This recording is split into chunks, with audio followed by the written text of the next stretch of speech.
Hello everyone, my name is Ed Doris and this is the You Are Amazing show. You really are amazing, and I'm here each week to talk to you about yourself and how you really are an amazing human being, and to remind myself with my wonderful guests and the principles that I've been taught that I'm amazing too, because many of us, most of us, have some sort of self-limiting beliefs that were developed in our childhood. They might even be in our DNA from past generations, and all of us can think of situations in life where people told us we couldn't do anything or we felt less than, and we just have these thoughts, and sometimes these thoughts hold us back. And there's so many things out there, self-help and different programs that will help you become the true self, your true self. But I really believe I wanted to make this show fun and simple by discussing really simple, basic things that can help you in everyday life. You know what? We talked in a previous show about gratitude, and we talked about loving, serving, and giving, all sprinkled on top with gratitude.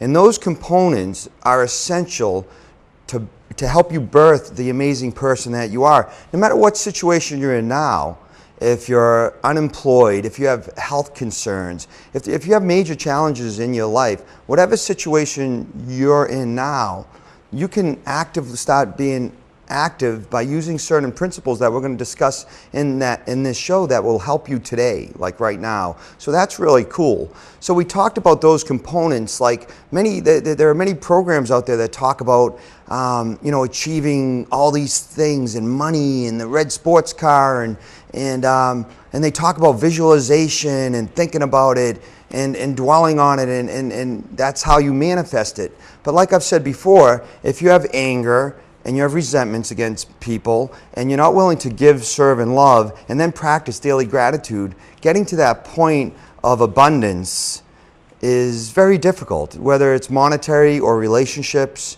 or in a job. And that's what true abundance is, success is anyway, isn't it? It's about being in a job you love, having a person you love, or a family, or being a service out there in the world and making a difference. And when you're in that realm, the joy you get from that is amazing compared to what you get from money. I've experienced this. My qualifications: am I a PhD? Am I a psychologist? No. I'm just a guy who's lived life, who's had some difficulties, who has practiced these principles, and it's worked in my life. And part of my giving back, tithing time, talents, and treasures, I do donate 10% of my income to things that spiritually feed me. And this is part of, I've been so busy lately in a business endeavor that I haven't been giving back as much. So this is part of my tithing time and talents. That's why I'm here today for you, and really also for me too. So it's a little bit selfish. So besides the love, serving, giving, and gratitude, essential components to being that amazing self is feeding yourself, feeding your mind, body, and spirit. There are people who give all the time, and they're out trying to save people and give, and I've done this before too, so I'm talking from experience, and they don't feed themselves enough. So they start running out of fuel. They start running out of things to give because they're not taking care of themselves too. And that's what we're going to be talking about on this show also, besides those other principles. We're going to talk about how to treat your body, your mind, and your soul in a loving, nurturing way. And when you do that, by default, you'll start desiring things and having the motivation to go after things that you wouldn't have before. That's my hope and my dream, that I could do that and share this with you, this exciting thing with you. Today, on today's show, I'm really excited to have Tracey Miller, a local person in Exeter who is making quite an impact with food. And that's one of the things I want to talk about, food. And we'll bring Tracey out in just a few minutes. Why is food important to make you that amazing person you are, or to help you become that amazing person you are? My belief is, and of course, no qualifications here except my own experiences, that when I fed my body not great food, and I still do that at times, I don't feel optimal, and I'm not nurturing myself, but I'm learning to eat better and feeding it real food, nutritious, delicious food, and then I feel better. So the proof is in the pudding. I don't feel good, I'm run down, or I get angry, give me chocolate cake, regular processed, and I'll have that, and I get irritable. Ask my kids. So you have that component of it, and then you have the nice food, and I feel vibrant, and I can do almost anything. And we're gonna cut away just for a second to look at this full screen picture, this baby picture of me. If you want to cut away and put that picture up. So right there's little Eddie, born in Revere, Massachusetts in 1964. He's holding a phone. I don't know how old I am, 8 months or whatever, 6 months.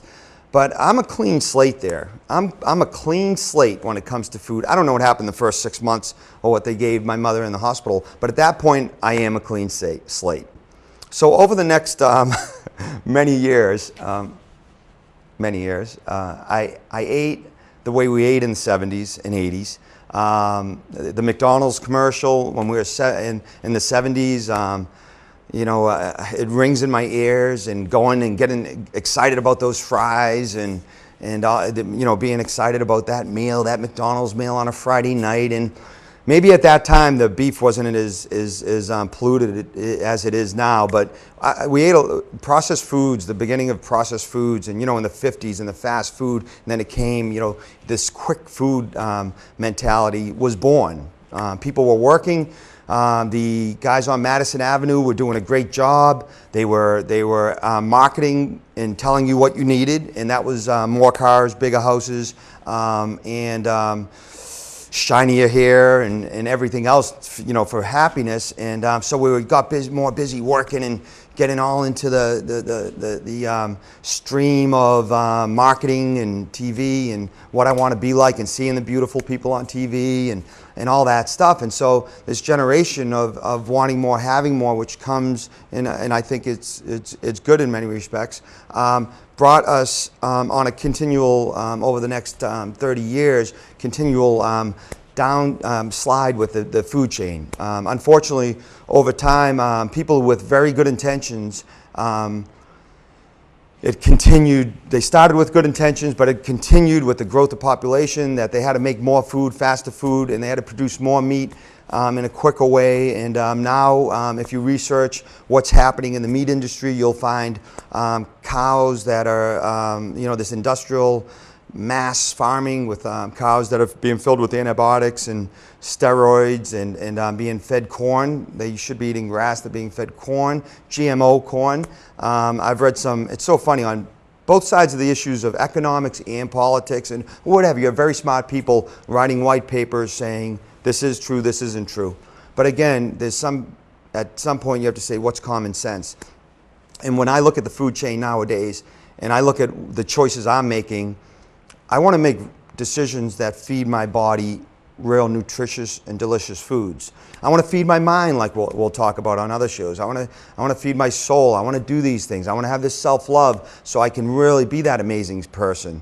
And again, this food that we're going to talk about when Tracey comes out in the food chain, but we're going to focus more on the positive things and the positive aspects of food and how to integrate wonderful real food in your diet. But so the point we're at today with food, why is it so important with you being an amazing person? Because it's hard to be that amazing person for me. It's hard for me to be an amazing person when I'm feeding myself McDonald's, beef that's polluted, chicken that's polluted, pesticide-ridden foods, all this stuff that, the cancer rate in America is huge. The energy rate of Americans, everybody seems to be tired, and it's hard to have that energy and that vitality. Bottom line, and this is all I'm going to say before we introduce Tracey, it's all about the food. It is all about the food. If you have a disease, it's all about the food, with these other aspects, the mind too, but it's all about the food. I have people who come in my cafe who have been healed of Lyme disease by going to a raw food diet for a period of time. I see the amazing regenerative properties of food. It's amazing. And if you're trying to do that amazing thing, whether write a book or become a teacher, or you don't have any time but you want to volunteer your time in a school to help kids, to help disabled kids, to do these amazing things that'll make you become that amazing person, you're going to need the energy. You're going to need the wellness to do that. And it's all part of the spirituality of food too, because all this food, the way it's produced and what's going on, is it's a little a lot of the food is toxic, but the mentality and the way it gets to market and everything else that happens, you know, there's an energy to food, like there's an energy in the universe, and there is a positive energy to real whole local foods. There's a revolution going on. There is a revolution going on, and Tracey's going to talk about that. I want to just quickly cut to an affirmation, and it is, I feed my body nutritious and delicious foods. The temple that is my body, I feed it nutritious and delicious foods. Use that affirmation this week. We'll put it back on at the end of the show. But if you just keep on affirming out of self-love that you want to feed yourself good foods and nutritious and delicious foods, there are a lot of options, and Tracey's going to help us with that. So let's have Tracey Miller come out. Hello, Tracey. Welcome. Thank you. Good to see you. Thanks for having me. Fabulous. Good to have you, yes. Thank you for sitting there and listening to my diatribe. I get a little excited about this stuff, as you know. Yep. Yep. So thank you. Once you've been, once that seed has been planted, it's very exciting. So. It is, isn't it? Once you know the power of food. Yeah. And again, welcome to you, and you're an amazing woman. You really are. You're an amazing woman. Really amazing. She's done just so many different things. You worked at the World Bank. What division was that? I worked in the infrastructure division. That's right. Communications. That's right. Yep. For 10 years. For 10 years, yeah, in Washington, D.C. Yep. And when did you leave that? I left D.C. 5.5 years ago when we moved here to Brentwood. So 5.5 years ago? Yeah. So you're out. So really, if you stayed with them, you could probably move up the chain because you're a professional, intelligent woman. I've talked with you, and you could be making buku bucks, right? And that was, I'm sure, fulfilling work too. But there's something that drove you to food and wellness and helping people. And I see your motivation, and you have to have motivation to do these type of things because it's not easy to get something going. And I've been through it. So you have to have the motivation. You have to have the right food in your body. But other things about you, Tracey Miller. You are a certified holistic health and wellness coach, and you went to the Institute for Integrated Nutrition, which is a great program. Yep, in New York. In New York. You also studied at the Food Studies Institute, which I just started researching it. It's an organization devoted to changing the health and destinies of children through proper nutrition and education. That's wow. Yeah. That's fantastic. The other thing locally, again, you're a holistic health and wellness coach. You have a business. What's your website is? So my health coaching website is tracymillerwellness.com. Okay, tracymillerwellness.com. Are we going to put that up now? Can we? We'll cut to it later. But Tracey, yeah, great site, great stories, inspirational stories. Thank you. The other thing that you're doing locally, again, you want to do it to help people. And what I talk about in business, when you're in altruistic business, trying to help people. A lot of people say, well, you know, I shouldn't make much money because I'm in that, and I say the opposite. I say abundance should be poured down on you. And as I said, and I think you know this too, the abundance could be financial, it could be relationships, and I know you've met some fabulous people like me. So you know, that's our abundance. Money should flow to us so we can do more great things, right? But besides that, when you're in this and people look at making money or trying to have some additional income, I know that's not what drives me in my business, and I know it's not what drives you in your business, but we know that will come by default by doing good things. And one of the great things that you've done with Kathy, who's the owner of Blue Moon Evolution, who I'm going to get on this show, of course, is the Food and Health Forum with Kathy Gallant. And you have recently did the Real Food 21-Day Challenge, which was fabulous. And we'll talk about that in just a little bit. There's the book from that. What a great thing. I mean, my cafe, the Good Karma Cafe, I'm all about real food. And it's a great term. A lot of people are using it. And you know, but Kathy's a leader in our community in that area.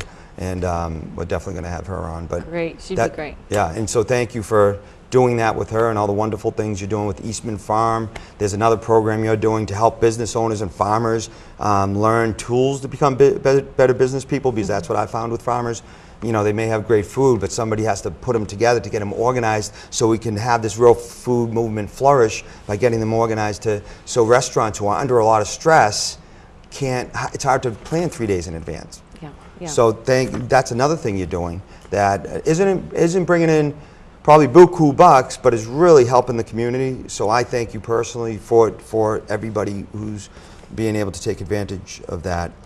And most importantly, she is a wife and mother of a 6-year-old daughter. I like that on your website because, of course, that's number one. Now almost 8. I need to update that. Almost 8, okay.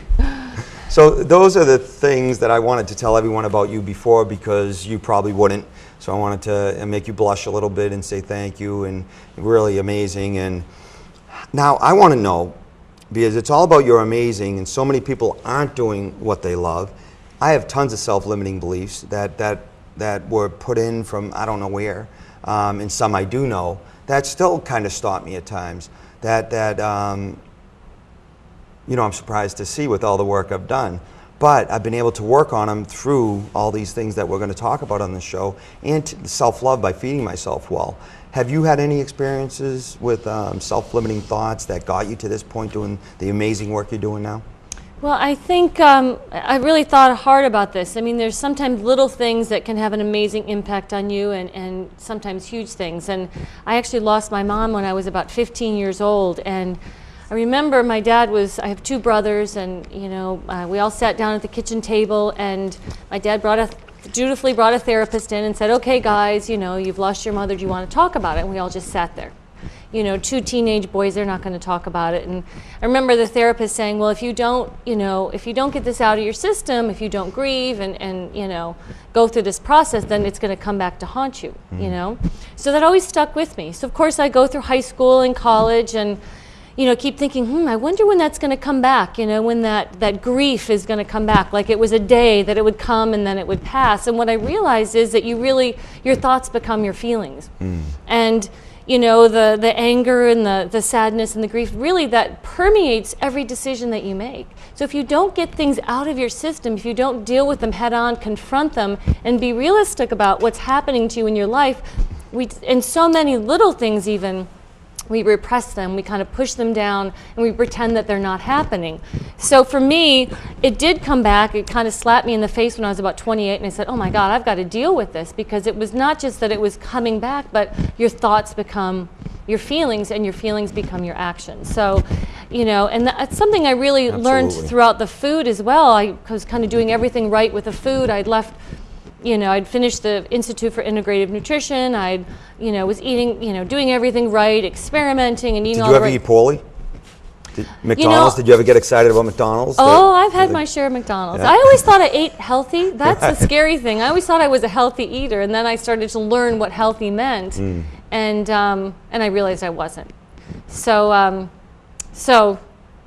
lost. And I asked that because, you know, I remember coming home from high school and opening up a box of Jiffy, and you put in chocolate frosting, you put a little hot water in, and you mix it up, and that was my snack after school. Yeah. And that boy who we showed earlier, who was a clean slate, started to eat the McDonald's and started to eat the Cocoa Puffs and started to do all this food. And luckily, I haven't had any major, health conditions. Maybe some neurological things I don't know about. I could blame our bodies are amazingly resilient. They really are. That's why it's never too late. Yeah. It's never too late. Yeah. The thoughts, and I want to talk to you a little bit more about that. Your thoughts are your reality. When you talk to people, when I see my life, that's why I want to remind people on this show, and we want to give them affirmations. You're amazing. Every time you say, I can't do this, I'm not good at this, I say I can't sing, well, most people agree with me and say that's something you have to accept because, That's a reality. But if I took some singing lessons, I may be able to not like make people cover their ears anyway. Yeah. But you can still sing in the shower. That's fun. Right. That the thoughts, it's amazing. And that's what I like about your work too. You integrate that. So even if you have a client who's like, meat and potatoes, who's down the line, you know not to stuff that down their throat, but you know how to introduce it slowly, and because people will reject that. They don't. Some people don't believe it because they're only at this point. And if you told me that 15 years ago, I'd be like, what? Yeah. So I like that you use that in your work. And recently, in January, you did a workshop at Blue Moon Yoga called The Power of Intention with Julie Ross. Julie Ross. From Blue Moon Yoga. Yep. And I wanted to ask you about that. And I love it. I love that you did that. You said in the introduction, you said in the workshop, in the intention, the challenge is in choosing the appropriate intention for ourselves, as well as knowing practices that help us remember what we, I spelled it wrong, what we seek. What we seek, which is my license plate, because you continually to seek and amazing things happen. Yeah. But so when you say that, the challenge is choosing the appropriate intention, and then knowing the practices. Obviously, we're a work in process and we're unfolding, and we make mistakes, and they're not mistakes if you're moving forward and looking for ways to develop yourself. That's not working. Can you just tell us a little bit more about that maybe in the practices that you're talking about? Sure. Well, I think one of the things that I've learned over the years, and as I was mentioning, for me it was all about the food for a while, and then I realized that there was more work to be done. And really it's kind of clearing your head, those thoughts that are stirring around that are telling you you can't do it, or that you're, poor me, or, all these kind of negative thoughts. It's really kind of clearing your head and being more mindful. I always love the feeling, to know you're not your thoughts, and that your thoughts can come through you, but you don't have to latch on to each one of those thoughts. So Amen. For me, a great practice is meditation in the morning, is to clear your head, acknowledge the thoughts that are coming through, but don't get emotional about them. Don't get tied to those thoughts. And also, just living intentionally, what is it that you need to work on that day? For me, every day brings something new. Sometimes I need to find peace. Sometimes I need to surrender. Sometimes I need to, be selfish. Every day you need to figure out what it is that you need to do in that day. And, until you clear your head, you're attached to too many thoughts to figure out what it is you need to do. So Absolutely. A nice practice in the morning is 20 minutes. It doesn't have to be a long time of just sitting down and quieting your mind, and then having a daily intention that you can work towards. And I also think being grateful and having that gratitude is another way to really just bring you back to the present and say thank you. We can easily get caught up on the things that we don't have, but also we can be so grateful for the things that we do have, and it's just it's so much easier. Yep. Sometimes we fight the day so much, but when you sit down and you take that time, and really it is a practice. I've always said happiness is hard work. You gotta make it a priority every single day. And sometimes, to me, if I'm stressed out about something, if I say I'll just practice, I'll just do my 20 minutes today, and I won't worry about anything else, I at least have that. That's so critical. And start your day with a cup of gratitude before that coffee or juice or smoothie or whatever you do. Start your day with a cup of gratitude, and then go for some quiet time. I have so much swirling about me.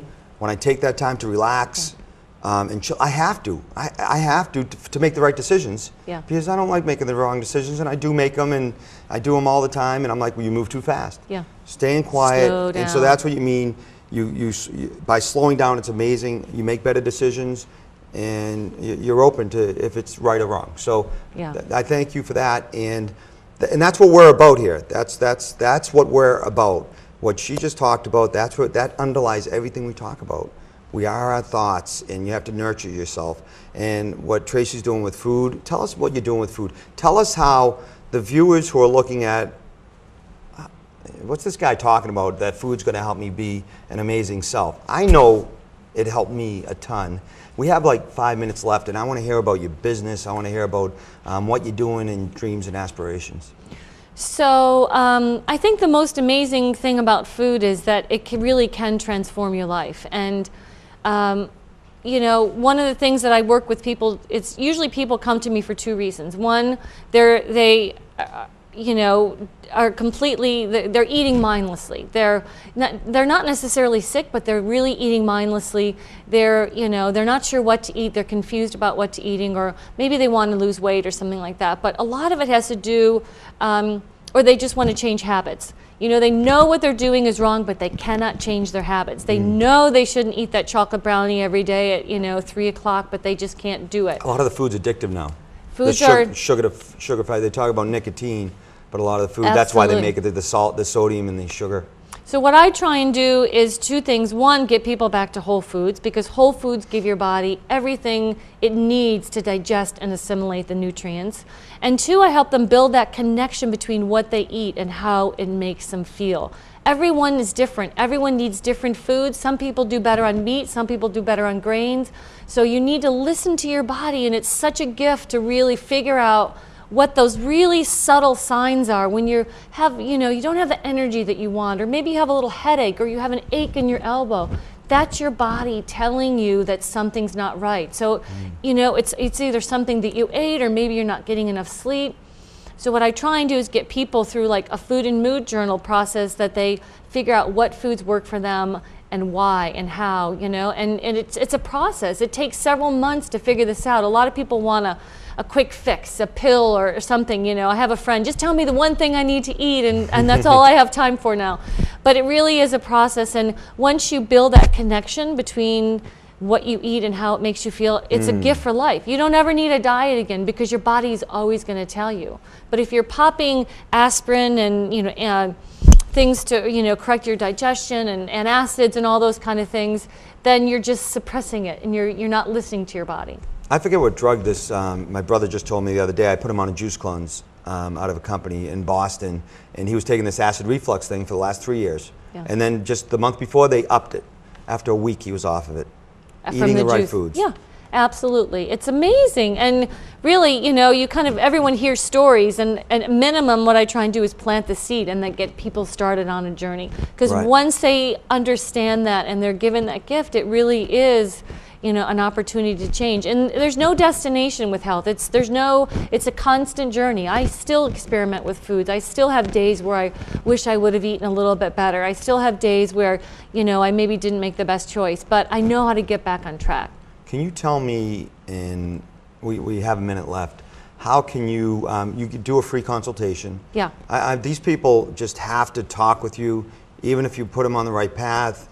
But you change lives. You really do. What you're teaching people, and what you and Kathy are doing on the health. I just got goosebumps through my body, because the Real Food Challenge, which I wanted to be at your presentations, but I'm still trying to get things going over my place. I really wanted to be there. You're doing miraculous things, and we are so grateful. How can you, you know, just quickly tell us, they can contact you through the website, a consultation. Sure. What to expect. And sure. So I offer a free health consultation. We sit down for, you know, 30 to 45 minutes, and I look at all the issues that they have, kind of a health history, what they eat, what did they eat when they were young, and that just gives us an opportunity to figure out what the real issues are. And then I can tell you about my program. It may be something that you're looking for. It may not be something. But, you know, I think about it, doctors don't give you a health consultation. You know, you can't go to anywhere and get a free 30 to 45 minutes to find out if this person is right for you. So for me, that's just finding out, you know, a way to see if we would work well together. And then what I do is I offer a 4 to 5 month program, up to 6 months, and we do everything from body profiling to nutritional education to the food and mood journaling. And really what I do is I give people accountability. You know, we all want to make those changes, but it's like, it's easy to let things slip if we're not focused and we don't have goals for the week and so forth. So I keep people on track, I help people be accountable, and I help them really figure out what works for them. Awesome. Awesome. So if you want to become that amazing person that we're going to be talking about on the show today, you know, like the affirmation said that we'll put up on the screen, I honor the temple that is my body by feeding it nutritious and delicious foods. But we can't do it alone. A guy like me can't do it alone, because I was just indoctrinated another way. Get re-indoctrinated. Call Tracey. It's an act of love. It's an act of love for yourself. To give Tracey a call, go to her website and check it out and get that introduction. And also visit Blue Moon Evolution. Kathy's doing amazing things. She has real food there. She has natural beef from local farms and has a little farm herself, I think, right? Yep. And she's doing amazing things. And the Food and Health Forum is www.foodandhealthforum.com, and that has all the information about our cooking classes and wellness programs and things like that. www.foodandhealthforum.com. That's great. Farmers Market at Exeter High School this winter on Saturdays from 10 to 2. Get Go to that. food. You get real food there. You can get real food in many places. A lot of people are doing it. It's a movement that's going to expand and grow and multiply, and it's going to help you be that amazing person that you are. You're an amazing person. We love you. Take care of yourself. Do an act of self-love. Love your body. Give Tracey a call. Start researching online. Take care. Have a great week.